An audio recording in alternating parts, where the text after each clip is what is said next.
Yesterday? Got a class, yes. My class? Not your class. Nicole, what class is your class again? Well, good to have you guys here. You're going to see a great relationship between the media, Ohio State, and Urban Meyer. Go ahead, write that down. Go ahead, answering questions for you. Third row right. Nick? Taekwondo came into a class where he was all these great players and was kind of behind them rankings-wise. Has it been special for you to see a player have that type of career and be thought of as, this? Yeah, I think Sam Hubbard falls in that category too, and there's a little bit extra feeling for a guy like that, like we all have, that a guy that he's a made player.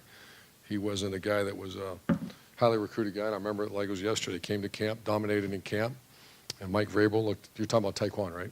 And Mike Vrabel asked me to come watch, and I walked over, watched, and you fell in love with him. And I see the same thing 5 years later.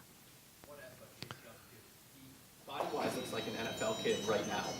Don't start that now. Have you ever had a kid like that who wasn't a quarterback who has been behind 4 other players?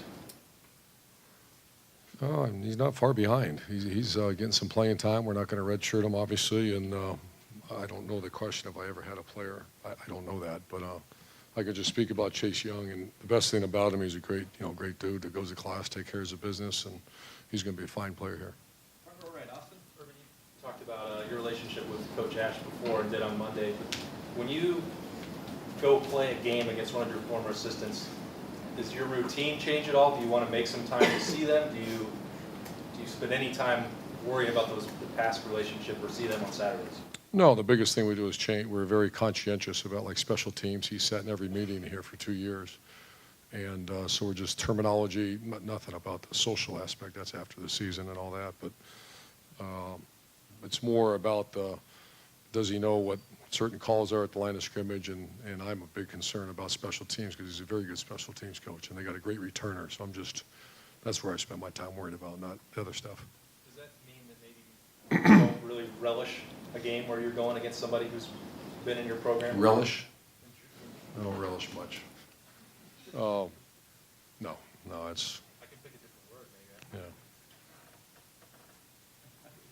Front row. Bill? For Benwitz? I don't know if you've come out of your coach cave the last day or so. I don't know if you're aware of what's going on with college basketball. Is there a concern? I mean, that was kind of an open secret that there was a lot going on there. Is there any kind of concern that something similar could happen with college football? I mean, how much do you worry about the cheating aspect of things? I used to let that consume me. I don't now. I mean, that was a daily struggle with me because I would hear story after story after story, and a lot of times that's what they are. I hope it does. I think cleansing is good, and everybody, including myself, I get so angry and upset with the NCAA, but the NCAA's got their hands tied behind their back. If you say, don't tell me the truth, they ain't lie to you. You can't call a recruit for 2 weeks or something. You do it now, you go to jail. And so I don't know enough about it, but I think any time that there's teeth put into regulation and teeth put into making sure people are following the rules, I've always been a big, huge, tremendous fan of that. Front row. Middle. Dave? On kickoff returns, a lot of times if a guy's just maybe 1 or 2 yards deep in the end zone, he'll take a knee for the touchback because you get the ball at the 25, nice advantage. With a guy like Paris, is it a little different? Maybe could he catch the ball? Like, what's maybe the restriction is? I'm sure it depends on the game. I learned this from John Robinson, the former great coach at USC in the NFL, is you don't overcoach great running backs over great skilled athletes. You kind of let them. I haven't talked to him about it. I think I trust Paris. Paris, you want to go make a run at it? So Coach Alfred coaches him, but I've not had that conversation with him. And I don't usually overcoach, and I think he's a fantastic returner. On the wide receivers, I know you guys run a deep rotation there, 6 wide receivers at the 3 different spots. If you have a couple go-to receivers step up, could you parse that down and maybe keep them on the field? And yeah, well, I kind of hope eventually that happens, but right now that's one of the stronger units on our team. And obviously, the premium we place on blocking. They're doing an outstanding job on the edge. So right now it's a 6-man rotation. Second row. Middle. Tony? Urban, you said earlier in the week that Jeff Okudah had earned more playing time. Will he be in the rotation? You have to ask Coach Combs. I don't think he's there yet, but I think he's going to play. I know he came in, you had high expectations for him. How has he lived up to those expectations so far? Oh, you just wish he'd be in the rotation yesterday, and he's not there yet. So I know he's very talented. I know his want-to is fantastic, and buy stock in him. He's going to be a very good player here. Front row left, Doug.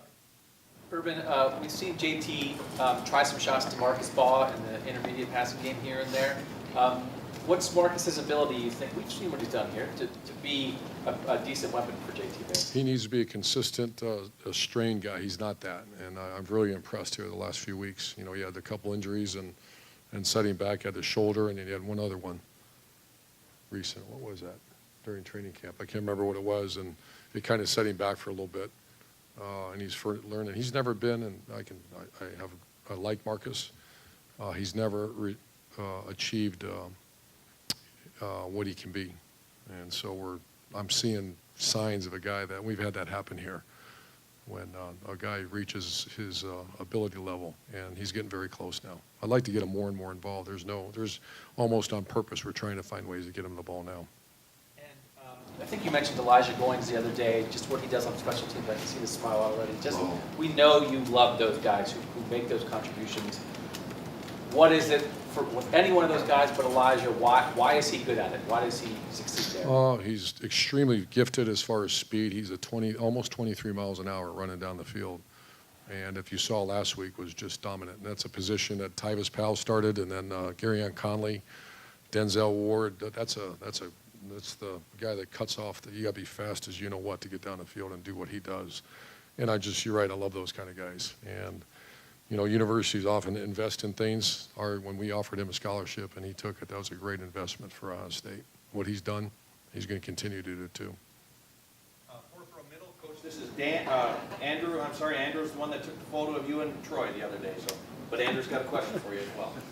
When you have a recruit that gets injured, is out for an extended period of time, are you guys able to offer any help in any way or anything like that, or consult with them or the doctors? Yes, what am I allowed to say? Yes, our doctors talk to their doctors.